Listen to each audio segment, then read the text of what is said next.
I'm up in the sky and I can go wherever I want. It's freedom.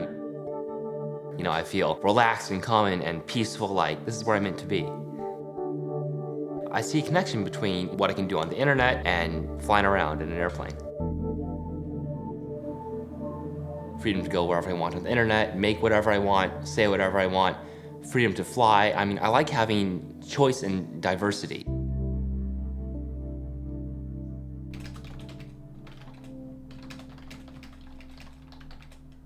My project is thinking about how information can develop itself as it travels from one place to another to be more efficient and faster. The side effect, which I'm going to be thrilled about, and is why I love this idea so much, is that this information is going to be much less controllable. To solve all these other energy issues, environmental issues, human rights issues, all stems from people being able to communicate and share their ideas about them. The internet was fantastic for that. It's about as old as I am. And I see it already being killed, and that just, it's something I love, and I hate to watch that happen. I really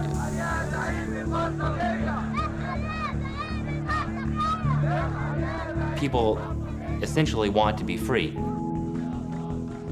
You see these revolutions are happening because people socialize on Facebook and Twitter specifically. And of course, the default reaction of these governments is like, oh my God, look, people are thinking for themselves. We can't have that. Stop the internet. Many governments are going to see, the side effects of these ideas and aren't going to like them, and probably aren't going to like me very much at all. I'm not scared at all. People live in fear of their government, and that's why governments are successful. Christopher was different.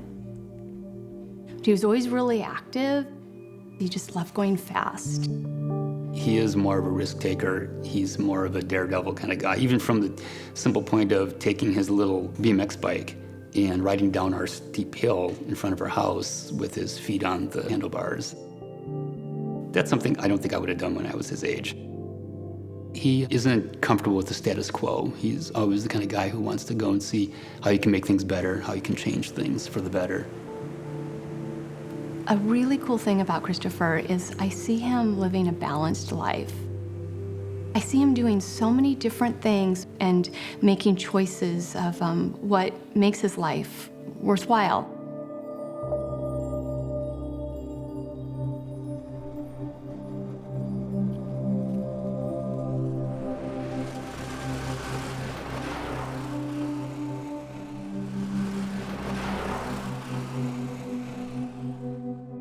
Of course, I got banned for the computers, so I left high school after that, which was fantastic, because otherwise I could still be there. I'm reminded of you running around with your little finger out. What's this? What's that? Matter of fact, I made up a song. What's this? What's that? He sings his song. What's this? What's that? As he moves along. You were very much that way.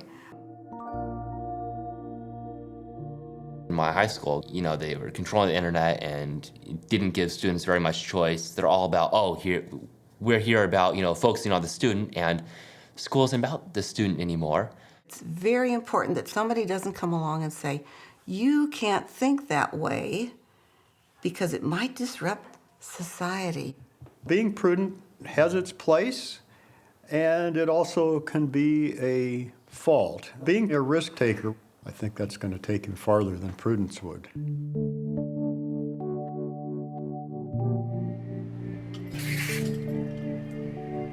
I took on baking because I was spending all day in front of the computer, and I wanted to have a more well-rounded lifestyle.